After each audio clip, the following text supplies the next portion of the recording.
Hi, this is the training on how to participate in youth mentoring intake. At this point, you're meeting with the youth and their family for the very first time, so you're going to capture some information and also build your mentoring plan.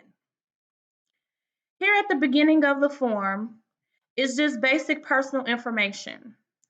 For sibling groups who share the same last name, you're able to put all of their first names in the same last name on the same lines, as well as the age. Next to each age, put the youth's initials so that we'll know whose age is what. The same thing for the birth month and year. Put the initials of the youth, if they're a group, next to their birth month and year, and so on and so forth. When it comes to address, we want to collect the physical address that the youth live at. If the parents are not comfortable with giving the full address, feel free to just put the city, state, and zip code. We just want to collect that for demographic information. The best phone number would be a great phone number or maybe two phone numbers to reach the mother or father or whomever they're living with. A lot of times youth are in the foster care system, so their best phone number would be their case manager. And the same goes for email address. Sometimes the best email address is not the parent, because the parent can be biological, foster parent, kinship, as in another family member, or they could have a case manager with DFPS. Moving on to hobbies, strengths, and initial concerns. Here's where you can capture some existing information about the youth. You can list their hobbies, what they perceive as their strengths, and any initial concerns. Initial concerns are like their weaknesses or areas for growth, areas that they feel like they want to grow in, that we can help them grow in their mentoring relationship. Next is school information. We don't harp too hard on school information, but we do like to collect demographic information when it comes to school information. The school representative or contact information is only useful if they've been referred by a school representative or if they're working with an existing case manager or social worker on site at school. So you can ask mom or whomever you're talking to if they're working with an existing school representative who would also be a great point of reference as well. The point of mentoring is to just basically get the intake is to basically get a good snapshot of the day to day or the life of the child.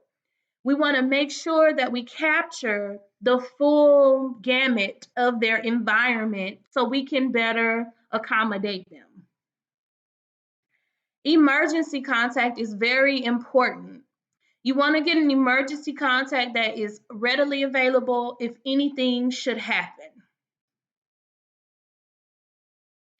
Next is the informed consent. Here is where we go through and read each portion to mom and youth. Just as a disclaimer, we're not licensed by the state of Texas in any form as a mentor. Even if you have a professional license, it is not applied to our programming. So just be aware of that. Although you're not licensed, you are still considered a mandated reporter, which is actually in this confidentiality portion. If at any time information is disclosed or you witness or suspect any type of abuse or neglect of anyone under the age of 18 or an elderly person, whether it's mentioned to be current or mentioned in the past, you have to report it. You have to report it to child welfare. We are mandated reporters. If you do not feel comfortable with reporting, you can tell me and I will report it. We have to report this as soon as possible. I don't care if you don't think it's a big deal, still tell me and we will report it and let CPS make that decision. We don't have any intentions on putting CPS in the lives of many of our families. Most of them, CPS in some way, shape, or form has been in their lives, so we don't want to traumatize them. However, our greatest concern and our biggest goal is to keep the child safe or whomever may be in danger. The same goes for if there's any suicide ideation or if there's any plan or intent by the mentee or anyone around them to harm or bring harm to anyone. Confidentiality still is in place, but we are mandated to alert the proper authorities.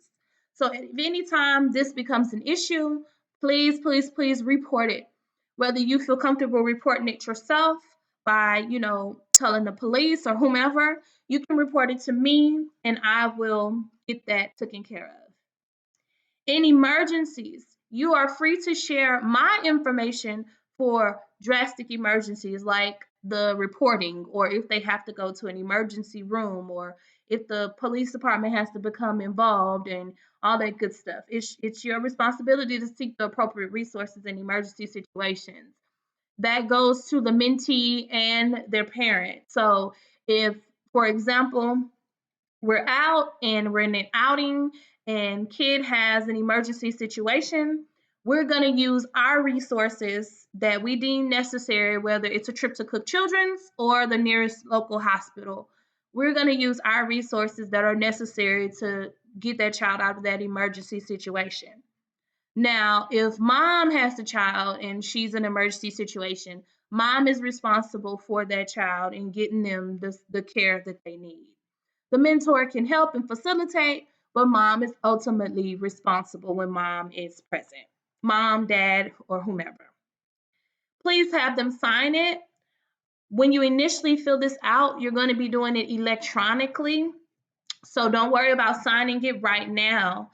But what's going to happen is you're going to do it electronically. I'm going to review it and then I'll send it back to you. I might be able to print it off and give it to you in time, but we do have to get signatures from mom. This is her consent. Now, the code of conduct. You want to read this portion off to the mentees in front of mom so that they know that we do have a code of conduct. Each of these codes are very important, so they have to follow them. It's up to mentor discretion as to how far they're willing to let the mentee go if they break the codes.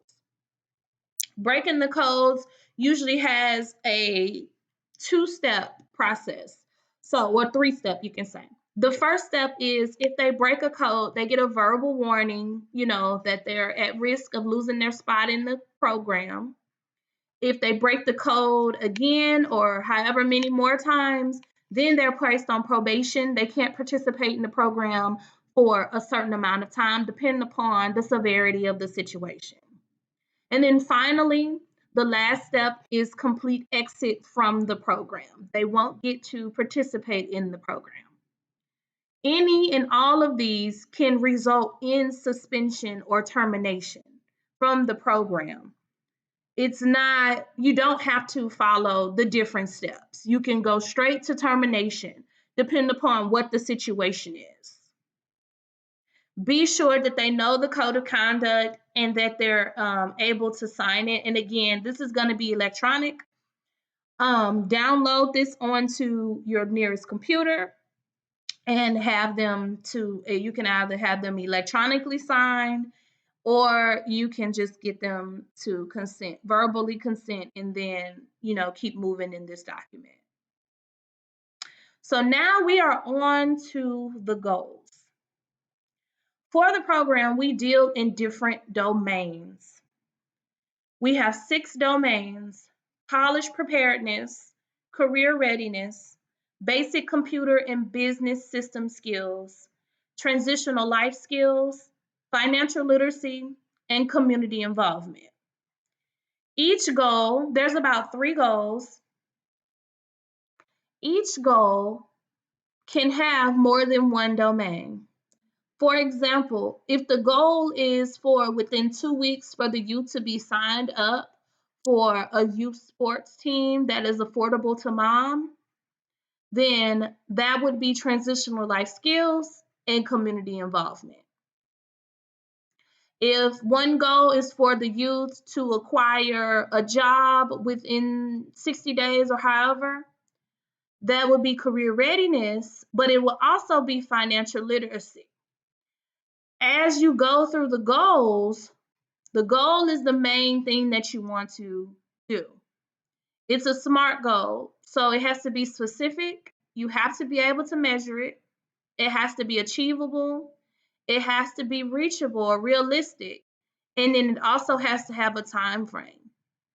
So going back to youth sports, a goal would be for the youth to sign up for sports within 2 weeks of entering the program that is affordable to mom. That's a goal. The steps to that would be that first, youth and mom are going to identify sports or sport categories that they are interested in. Mentor also will have a portion of that. Mentor will take what they identify and get contact information. Step 2, youth and mom will meet with the coach and plan the intake part. Step 3, youth and mom will sign up and, go to the first practice or whatever the next step is. Once you have addressed the goal and you have addressed the steps, you also want to address the barriers. Will transportation be a barrier? Will mom schedule be a barrier? Will the youth availability be a barrier? Okay, so then we go on to what do we need to do to eliminate the barrier?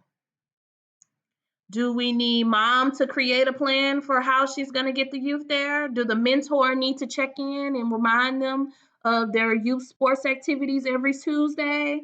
Just so on and so on. And then, are there any other services that may help? Maybe mom is having transportation issues. We might need to find a transportation service. Maybe the YMCA has a program for youth to, and I think they do, has a program for youth who can't afford to go there. They might have a scholarship program where they sponsor certain students or youth to be in their programming. Those are other services that can help eliminate the barriers. Next, what will you do to achieve this goal? On a daily basis, what will the youth do? On a weekly basis, on a monthly basis? And then yearly to maintain. So every year, if the youth want to participate in sports, what are they going to do to maintain this goal? Are they going to keep their grades up?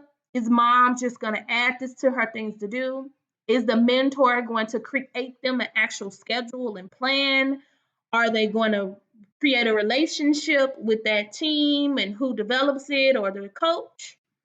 And then you have other relevant notes. Any other notes or any other dialogue that didn't fit up here can go down here in other relevant notes. Okay? Then so on and so on with goal 2, goal 3. Now, the timeline. You're going to set the timeline based on the goals. So if the longest goal is for the youth to become aware of the colleges or explore their career choice, of course, that's like a 90-day plus goal. So your timeline is going to look like, okay, on a daily basis, what is youth and mentor doing? On a weekly basis, what is youth and mentor doing? On a monthly basis, what is youth and mentor doing? And then how long will youth and mentor meet? And what type of contact would it be? A lot of times with mentoring, in the beginning, seeing them 2 or 3 times a month or 2 or 3 times a week might be needed. It depends on what you all are working on. So if I got to see you 2 and 3 times a week to make sure that you're getting the practice or to make sure that your grades are good or whatever I'm helping on, then I'm going to do that, okay, as a mentor. But if we get to a certain point, so they get into youth sports, now I don't have to see you that much. Maybe I need to check in every month. Maybe I only see you when we have outings. Let's go back to careers. If you're exploring your career choice, Maybe I only see you once a month because now the youth is working or now the youth is in an internship. They may not be available every week. So it's going to depend upon what you want to do from then on. And you can always shift it and change it. So you can get to a point and say, okay, the youth has a job, they found a job, they're working, but I might need to get with him still every week to help him with his budget. That's fine. You can shift this plan to fit what you need to do. The point of this is just to have a plan in place, something to follow. And then finally is the schedule for contact. They agreed to participate however many days or weeks or months that y'all feel comfortable doing. You can do a standard 90 days up front, and then we can do another another intake or another goal planning later on after 90 days. You can set how many times you're going to meet face to face and how many times you're going to have phone contact. Those are different ways of mentoring. And then we have the I agree to participate. Feel free to give any contact information that you feel comfortable doing. With that, be sure to have boundaries in place, or else youth and mom will reach out a lot. The other thing to that is we are not a crisis program. Youth and mom are having issues, anything. They're about to get put out, their water's off, anything like that. They need $5 for the bus. Please contact me, Renika Atkins. Contact me and let the program provide that. Mentors are not allowed to give out money, to give out anything, money or anything that has some sort of value. If youth wants to participate in sports and sports has a cost associated with it, Rise will take care of that cost. Okay, Rise will try to find those resources or help to try to find those resources. Okay, now going back to sports, sports is very important. It's very expensive. We're not a sports organization, but if sports is a way to cultivate something in the youth to empower them, then we can justify it. But things like sports or some type of supplemental activity, if it's outside of our scope, we're unable to do it. Sports is a great way for kids to become involved. We take the least expensive route, but we do try to partner with other organizations who are helpful in that arena. For example, there's an organization that does cleats for kids in need. You know, we can partner with them and possibly get those resources and things. But that is not our main concern. Our main concern are these 6 domains: how the youth will participate in mentoring, where they're able to experience and get information and grow in these 6 domains.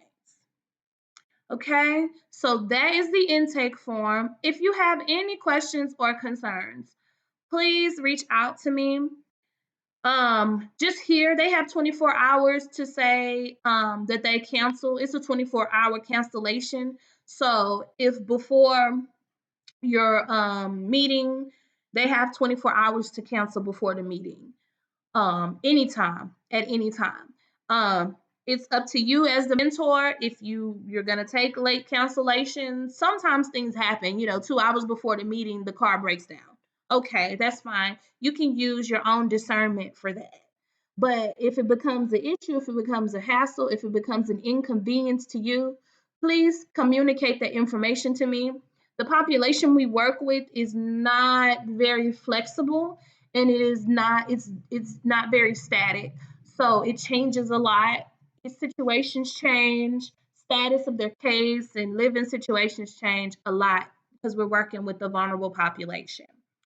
So just be aware of that. Please, please, please maintain your patience and composure. And we really appreciate you taking on this mentoring. I really appreciate you taking on this mentoring. I know this is a very, strict calling or a very heavy load, and I just appreciate it. If you need any assistance or any support, please let me know. 832-845-3589. You can always email me and we will be in contact. And again, this form, you can have it electronically. I believe you can put it on your phone and complete it on your phone. It is a PDF, so be aware of any formatting issues that may come up. It should be fine, but it is a PDF. And at some time, if they're able to sign it using whatever device you're using, that's fine. If not, you're always welcome to let me know and I will print it off and get it to them so you can both sign it. Okay, so thank you so much. I'm so glad that you sat through this, all my ranting and my raving. Thank you. Have a great day.